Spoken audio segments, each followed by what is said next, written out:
Pearls are one of the most valuable rare gems known to women and have been so since the discovery in ancient times. They are the ultimate proof of wealth and class among affluential, sophisticated women.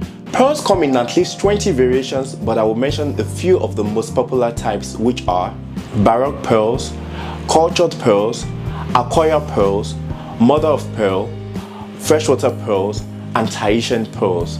In case you didn't know, real pearls are produced by pearl-bearing oysters found in either fresh or salty water. But as with other gems in the jewelry market, real pearls have counterfeit versions made from glass, alabaster, shells, or the worst of them all, plastic.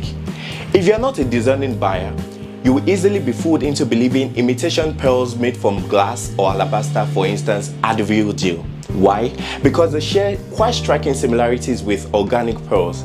What are the key things to look out for in order to distinguish between real pearls and fake pearls?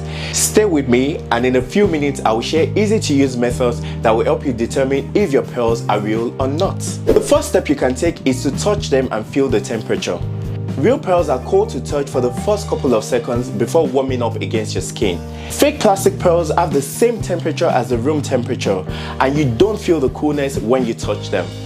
However, fake ones that are made of glass beads can be cool to touch to start with, but it tends to take them longer to warm up against your skin than real pearls. When you examine real pearls closely or under magnifying lens, you'll notice tiny irregularities and ridges on each pearl's surface. In a strand of cultured pearls, you can always see very tiny differences between them, even when they are top quality and well matched. If the pearls are completely perfect and identical in terms of shape, size, color, and surface characteristics, they are probably fake.